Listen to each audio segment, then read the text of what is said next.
자, 안녕하세요. 지난 시간에 이어서 오대산 문수신앙에 대한 이야기 계속 해드리도록 하겠습니다. 두 가지 층위가 있는 거예요. 저 오대산과 관련해서 문수신앙이라고 하는 특징적인 부분이 있고, 그리고 그 안에 마치 양파처럼 그 안에 껍질을 까보면 거기에 영축산 신앙이라고 하는 것이 존재한다더라. 그러니까 이게 두 가지가 같이 가는 좀 재밌는 구조입니다. 이게 그대로 이식되는 게 우리나라거든요. 그래서 이렇게 보면 오대산에 봐봐, 문수신앙하고 그 다음에 영축산 신앙, 이 두 가지가 있거든요. 이 두 가지가 섞여 있는데, 재밌게도 이게 우리나라 울산 쪽으로 들어오거든요. 울산으로 들어오면 울산에 실제로 문수산이 있고 그 옆에 영축산이 있습니다. 그리고 여기에 오늘날 문수사가 있고 여기는 영축사가 있습니다. 정확하게 말하면 사지가 있어요. 울산에서 제일 큰 대표절이라고 생각하시면 됩니다. 지금은 폐사가 돼서 다 발굴까지 다 됐어요. 이렇게 투트랙으로 간다라고 생각하시면 돼요. 그래서 거기 문수보살이 직접 나온다니까, 거기도. 그래서 진짜요.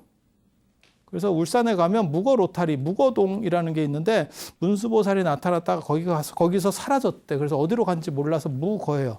자취를 모른다. 그리고 자장률사가 나중에 이런 부분들을 저 명주 쪽으로, 그러니까 하슬라 쪽으로, 지금 강릉, 그러니까 강원도 쪽으로 이식시켜 오거든요. 그래서 강릉에, 이게 먼저인지는 저도 잘 모르겠어요. 강릉에 지난 시간에 얘기했었던 사굴산이 있고, 이게 영축산이라는 뜻이에요. 영축산은 한문으로 한 거고, 그 다음에 이 사굴산은 인도말을 음사한 겁니다. 그러니까 같은 겁니다. 이게 같은 산이에요. 사굴산이 있고, 이게 이제 범일국사가 했느냐라는 얘기가 있는데, 범일국사 이전부터 있었던 것도 있어요. 그 조당집이나 이런 데 보면 범일국사 이전에도 이 명칭이 나옵니다. 그래서 요렇게 있고, 그 다음에 또 한 군데가 뭐냐면 문수보살의 성산이 있죠. 문수성산이 오대산입니다. 그러니까 요 구조들이 계속 반복돼서 나타나요. 아무튼 저런 두 가지 구조로 간다더라 라고 하는 거 기억해 놓으세요. 신성한 산에 대한 신앙들이 당나라 초기에 제법 있었던 것 같아요. 그게 영축산 신앙도 그렇고, 또 뭐가 있냐면 저것도 있거든요. 그러니까 유행했어. 그 당시에 유행했어. 전에도 제가 말씀드렸잖아요. 태백산 신앙. 그래서 자장률사도 그렇고, 뭐 의상대사도 그렇고, 현수법장 스님도 그렇고, 다 태백산에 뭔가 영향이 있었던 거고, 그리고 자장률사나 의상대사는 우리나라에서 태백산을 찾으려고 했었고, 태백산은 물론 중국, 어떻게 보면 신성한 산에 대한 이야기예요. 그리고 영축산은 인도산에 대한 이야기가 있는 거고. 그러니까 당나라 초기에 어떤 신성한 산에 대한 어떠한 신앙적인 부분들이 좀 유행을 했고, 그것과 관련해서 이런 영축산 이야기도 뜨게 되는 것 같아요. 물론 그 전에부터 있었을 거예요. 당나라 전에부터 있었더라도 언제 뜨느냐가 중요한 거거든요, 사실은. 그래서 대부 영축사라고 하는 절이 오대산의 첫 절입니다. 그러니까 오대산의 절이 많더라도 처음 시작한 절이고, 이거를 뭐라고 청량산지나 저 관련된 오대산과 관련된 기록들을 보면 뭐라고 나오냐면 가선마등과 축법란이 얘기가 나와요. 굉장히 재밌지. 이거 뭐 한 사람인 줄 아세요? 중국 불교에서 처음으로 중국의 불교를 전래했었던 AD 67년에 후한 명제 때 낙양의 백마사, 지금 낙양의 백마사를 만들었던, 그러니까는 첫 절을 만들었던 전도승입니다. 전도승. 근데 이 양반들이 낙양에다가 백마사를 만들고 쉬는 여가에 오대산으로 왔대. 그래서 오대산에서 영축사를 만들었다는 거예요. 아니, 거기에 그런 기록이 나와. 제가 지어내는 게 아니고, 이게 이제 율산감통록, 또 뭐 도선율사감통록, 이게 도선이 둘 다 쓴 겁니다. 도선도 그러니까 당나라 초기에 그거를 인지를 해서 적어 놓은 게 있고, 그 다음에 청량산지나 고청량지나 고청량지, 옛날 청량지 이런 것들이 남아있는데 그런데도 저런 이야기들이 나와요. 그래서 저런 이야기들을 보면 뭐냐면 실제로 가선마등과 축법난이 여기서 낙양에서 왜 낙양이 이쪽인데 여기서 여기로 가. 그거는 말도 안 되는 얘기고 뭘 얘기하려고 하는 거냐면 우리가 가장 어떻게 보면 오리지널한 그 정도를 주장할 정도로 강력했다는 거예요. 오대산이 강력하게 떠오르고 있었다는 거예요. 그렇게 해서 그 당위성을 주장하는데 되게 재밌게도 흥미로운 거는 낙양의 백마사보다는 좀 늦어. 연도가 뚜렷하게 나오는 건 아닌데 백마사하고 오는 걸로 이렇게 스토리가 나와. 참고로 말씀드리면 금강산이 저 북한의 금강산 있잖아요. 강원도 금강산. 고성의 금강산에도 이런 비슷한 이야기가 있어요. 이런 비슷한 이야기가 있어. 근데 금강산에는 어떻게 나오냐면 금강산의 창건연대가 백마사보다 빠릅니다. 백마사보다 빠릅니다. 인도에서 직접 고성으로 배로 들어왔고 백마사보다 빠르게 나옵니다. 오히려. 그 얘기는 뭐냐면 중국 불교보다 우리가 당위성이 더 있어라고 얘기하는 거예요. 그러니까 중국 거칠 필요 없어. 우린 직수입이야. 그래서 금강산 불교야말로 최고야. 동아시아에서 최고 성지가 어딘지 알아? 금강산이야. 예를 들어서 오대산이 금강산에 밀리게 되는 이유가 우리나라 오대산 얘기하는 거예요. 우리나라 오대산이 통일신라 삼국시대 말에 진덕여왕 때 만들어졌거든. 금강산이라고 하는 산은 이거는 오대산이고 평창 오대산. 금강산은 원간석기 초에 만들어지거든. 그러니까 몽골한 때. 그러니까 훨씬 늦어요. 그래서 이것의 영향을 받아서 이게 만들어졌다 이렇게 생각을 하는 건데 문제는 금강산 입장에서는 뭐라고 얘기하냐면 우리는 사실은 직수입이었어. 그리고 중국 불교보다도 빨라. 이렇게 얘기하는 거예요. 언뜻 보기에는 지금 불교사적인 시각에서 보면 야, 너네 원간석기 때 만들어졌는데 뭔 소리 하고 있는 거야. 진표율사 이전에는 거의 너네는 별것도 없었잖아. 이게 찾아보면 그런데 후대에는 이게 다 섞여가지고 사람들이 그거 구분 못합니다. 특히 일반 사람들은 더 구분 못합니다. 그래서 무슨 일이 벌어지냐면 야, 오대산보다 금강산이 낫다. 이렇게 된 거야. 왜? 오대산은 중국 오대산을 거쳐서 들어오는 거고 이거는 다이렉트로 온 거고 연도도 더 빨라. 저거는 바로 기원 후에 금강산은 그 기원 후에 바로 직후에 만들었다는 거고 오대산은 저거는 뭐 600년대 지금 얘기를 하는 거니까 그러니까 비교가 안 되는 거예요. 그러니까 왜 저 사람들은 그런 걸 주장하려고 했는지에 대해서 생각해 봐야 돼요. 중국 오대산 같은 경우는 낙양의 백마사보다 빠르다라고는 안 해. 이런 걸 보고 뭐라고 얘기하냐면 상도덕이 있다. 상도덕이 있었다.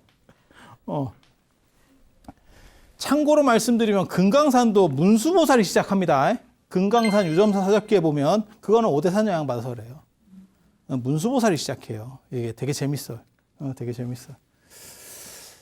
그래서 가선마등과 축법난이 처음으로 만들었대. 그 대부영출사라는 건 뭐냐면 이 부라고 하는 거는 믿을 신자래. 믿을 신자에 대한 인도말이래. 인도말을 음사한 거래. 그래서 큰 믿음의 영축사. 진짜 큰 믿음이 필요할 것 같아요. 그걸 믿으려면.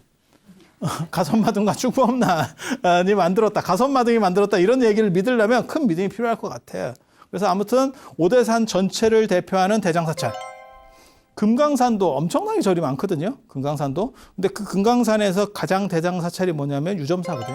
유점사. 그런 식으로 대장사찰이 있어요. 대장사찰. 지금도 이 절 굉장히 큽니다. 가보면. 굉장히 큽니다. 그리고 이 오대산이 사실은 어떻게 보면 중국 4대 영장의 메인, 첫 스타트를 끊었다고 보시면 돼요. 그게 오대산, 그 다음에 오대산이 문수고, 그 다음에 관세음보살 보타락가산. 잘못 적었네. 보타락가산, 관세음보살. 그리고 이것도 이제 또 나중에 기회 되면 말씀드리겠지만 굉장히 재밌어요. 왜? 이 이야기가 중국과 우리나라에서 굉장히 비슷하게 서로 작동을 해요. 보타라카산에 대한 부분도. 그게 낙산사 홍련암에 대한 이야기. 그래서 중국에 가도, 중국의 보타라카산에 가도 대나무가 있죠. 우리나라에도 대나무 얘기가 있고, 파랑새이가 있고, 그 다음에 홍련암 밑에 이렇게 하면 이렇게 파도가 이렇게 들어오는 데 있잖아요. 그런 비슷한 게 중국에도 지형이 똑같아요. 단 우리나라 대나무는 그냥 대나무고, 중국 대나무는 자죽이라고 해서 자줏빛 나는 대나무예요. 오죽처럼 자죽으로 되어 있어. 그게 관세음 고한 관세음경의 위경 쪽에서 그런 이야기가 나와. 원판은 없고. 그래서 그리고 파랑새도 중국 거는 앵무새 계열이라고 나오고, 앵무새 계열이라고 나오고, 우리 거는 그냥 직박구리인가 뭐 이런 계열인 것 같아요. 그리고 여기에 이제 보현보살 도량이 있잖아요. 보현보살 도량이 아미산. 그리고 또 하나는 뭐죠? 지장보살이잖아요. 구화산. 나중에 여기 이제 동전 3개를, 동으로 된 동탑 3개를 뭐 지었다, 뭐 어쩐다. 그 다음에 뭐 동전을 지었다 이러는데, 실제로 남은 거는 지금 오대산 이 한통사에 남아 있어요. 이게 아무튼 가장 중요한 절이라더라. 그 정도 딱 이해를 하시고, 그 다음에 오대산 안에, 그러니까는 문수신앙 안에 문수 오대산, 이것도 사실은 제가 그냥 대충 얼버무려서 지금 얘기하고 있는데, 이게 사실은 구분이 됩니다. 오대산 신앙이라는 게 있었던 것 같고, 문수 신앙이 있는 것 같아요. 이게 결합되는 것 같아요. 그리고 영축산 신앙이 있는 거고. 이렇게 헷갈리게 어떻게 합니까? 아니, 그거는 지금 네 생각이고, 지금은 이게 점점 커지면서 섞인 거고, 원래는 이게 다 쪼개져 있었던 거야. 쪼개져 있었는데 범위가 커지면서 이렇게 된 거지. 무슨 얘기냐면, 백제하고 신라하고 고구려가 따로게 있었어. 근데 갑자기 통일을 해버린 거야. 통일신라가 된 거야. 그러면 통일신라 안에 백제도 있고, 백제 문화도 있고, 고구려 문화도 있는 거예요. 그러니까, 그러면 이렇게 헷갈리게 어떻게 됩니까? 아니, 원판은 안 그랬었다니까. 원판은 안 그랬었다니까. 이게 좀 달랐었어. 그래서 오대산 신앙이 청량산으로다가 겹쳐지고, 청량산 신앙하고 겹쳐지고, 요게 문수로 이렇게 한 그룹을 형성하게 되고, 요게 이렇게 있는데, 요거는 사실 물이 빠지면서 요 안에 그냥 흡수되는, 그래서 자기 색깔은 좀 남아있는데 실제로는 그냥 먹힌 거죠. 흡수된 거죠. 지금 이야기하는 거는 이 절이 아무튼 첫 절이라는 거고, 이 700년대에 굉장히 재밌는 사건들이 다다다다 일어난다는 거예요. 그래서 600년대에 지지난 시간에 제가 말씀드렸지만, 문수보살이 계속 출현하면서 오대산에 대해서 장안이나 낙양 사람들, 그러니까 귀족들이 관심을 갖게 되고, 황제도 조사단을 파견했다가 거기서 이적이 또 발생하니까 문수보살이 진짜 많이 나옵니다. 농담을 하는 얘기가 아니고 문수보살이 진짜 많이 나와요. 나중에 772년에 당나라의 모든 사찰에 문수전이 조성됐다라고 하는 얘기를 했고, 767년이면 여기서 이제 몇 년 차이 아니잖아요. 지금 772년하고 몇 년 차이에요? 한 5년 차이 정도 사나? 한 5년 정도 차이 나겠네. 그때 밀교의 금각사라고 하는 절이 이게 남대 쪽입니다. 지금 남대 쪽에 있는데, 이 금각사라고 하는 절이 만들어져요. 이제 불공금강이라고 하는 스님이 만들어. 그러니까 오대산은 화엄입니다가 아닙니다. 이쪽에 청량산 신앙, 오대산 신앙, 그 다음에 문수 신앙, 그 다음에 영축산 신앙들이 이렇게 합쳐지면서 엄청난 세력들을 만들어낸 거예요. 그러니까 요 밀교 시대 때 당현종의 개원연간이에요. 그래서 개원 3대사라 그래가지고 나중에 제가 쭉 짧게 얘기할 거예요. 뭐 밀교 얘기는 많이 안 할 거니까. 그때 보면 선무의 금강지, 그 다음에 선무의 금강지 불공금강. 저 불공금강이라고 하는 분은 저 스리랑카 스님이에요. 스리랑카 스님. 그렇게 해가지고 저쪽에서 이제 오대산을 장악해야겠다 이런 생각을 했는가 봐. 우리 밀교 나아바리로 어떻게 해보겠다. 같은 다 불교 아닙니까? 아니, 그거는 요즘 얘기고 이거는 종파불교예요. 그러니까는 각 팀들이 있는 거지. 그러니까 불교는 사실 그런 색깔들이 좀 적은데, 예를 들어서 뭐 개신교라고 생각해봐. 그럼 뭐 장로교, 무슨 교 이렇게 해서, 그래서 저쪽에 굉장히 큰 세력이 하나 있어. 그러니까 그걸 이렇게 장악하겠다 라고 해서 숟가락을 얹고 들어오는 게 요 금각사라고 하는 절이에요. 그런데 현통사를 못 건드리지. 이게 화엄사입니다. 정확하게 말하면 화엄사. 이게 원나라 때부터 현통사니까 그냥 화엄사라고 할게요. 화엄사를 못 건드려.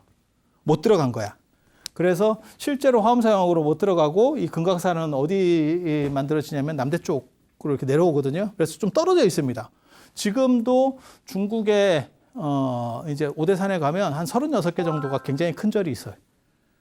그래서 그렇게 쭉 루트로 돌면 제일 좋은데 뭐 그것도 다 못 돌아요. 실제로 돌 수가 없습니다. 정확하게 얘기하면 돌 수가 없는 상황인데 돌다 보면 금각사만 동떨어져 있어. 그래서 우리 같은 사람이 일정을 짤 때 금각사를 가야 되나 말아야 되나 또 이 생각을 해. 언제나 그런 지형들이 있어요. 야, 이거 가야 되나 말아야 되나? 그리고 오대산이 입장료가 비쌉니다. 그래서 오대산에서 빨리 보고 나가야 되는데 저기를 가면 저기 시간이 많이 깬다고. 시간을 많이 깬다고. 그래서 저걸 해야 되나? 그 정도로 거리가 있어. 근데 금각사 쪽에 사실은 건원보리사가 있어서 가볼 만은 해요. 이게 해초 스님 돌아가신 데인데. 해초 스님이 선무회, 금강지, 불공. 이 사람이 밀교의 어떻게 보면 중국 물교의 시조라고 할 수 있는 사람이고 이 사람이 발전시킨 사람이에요. 그리고 불공은 금강지 제자예요. 해초 스님도 금강지 제자입니다. 왕호천 추국전의 해초 스님. 금강지가 돌아가시고 나서 불공 제자로 또 들어가요. 해초가. 그래서 해초 스님이 나중에 오대산에서 돌아가시는 거예요. 건원보리사. 저도 가보려고 했지만 거기는 차가 안 들어가고 건원보리사라고 추정되는 절이 지금도 있어요. 그래서 같은 밀교 승려이기 때문에 이렇게 된다더라 라는 정도 생각하시고 이게 왜 금각사가 금으로 된 쉽게 말해서 집이에요. 3층으로 된 대종 황제가 중국 당나라의 대종 황제가 이제 저 불공 금강에게 이렇게 해서 이제 후원을 해준 거죠. 그래서 금으로다가 집을 진짜 금으로 지었겠어요? 금 도금을 했겠지. 그래서 기와가 이제 금도금으로 실제로 여기 이 화엄사에 가면 이 현통사에 가면 금으로 된 집이 있어요. 진짜 이쁘지. 그 대만의 어떤 분이 시주해가지고 전체를 금으로다가 우리도 그런 거 있잖아요. 저 금각사가 어떻게 보면 여기가 시조일 수도 있어요. 일본에 가도 금각사가 있죠. 그리고 우리나라도 어떻게 보면 금각사 있잖아요. 금으로 지은 절 수국사. 일본 가보시면 금각사 거기 가잖아. 가는데 금각사라고 저기 보여주고 좀 멀리 떨어져서 사진만 찍고, 그치? 그리고 야 저거 한번 만져봤으면 좋겠는데 중국 가면 만져. 중국 가면 만져. 만지면 거의 제가 이렇게 보면 거의 대부분의 사람들이 하는 행동이 그냥 만지는 게 아니고 약간 긁습니다. 이게 두께가 얼마나 되나 이 생각을. 그래서 긁다 보면 밑에가 점점 금이 없어져. 그래서 거기를 이렇게 다 막아놨죠. 보호로다가 씌워놔서. 그래서 우리 같은 큰 스님은 긁을 수 있고 이제 보살님들은 가면 손 닿는 데까지는 없어. 이거 손대기가 어려워. 뭐 그런 사연이 있어요. 그래서 실제로 금각이 있어요. 근데 이게 왜 하필 이 자리를 잡았다라고 얘기하냐면 현종 때 당현종 때 요분들을 개원 3대사라고 합니다. 밀교의 3명의 고승을 개원, 당나라 현종의 개원 시대 때 있었던 3명의 고승, 이렇게 해서 개원 3대사라고 하는데, 이 현종 때 도이라고 하는 스님이, 썰이에요, 썰. 이게 진짜인지 가짜인지 모르겠어. 오대산에 이렇게 참배를 왔는데, 거기서 금각이 이렇게 금으로 된 집이 쫙 떠오르는 이적을 봤대. 이적을 봤대. 봤다는데 왜 그래? 도낭도 비슷하거든. 도낭의 막고굴도 그런 비슷한 전설이에요. 거기서 부처님이 이렇게 쫙 막 이렇게 해갖고 막 이런 걸 보고 막고굴을 낙준이라고 하는 스님이 팠다는 거 아니요. 그게 시작이거든. 다 그런 설화가 있어요.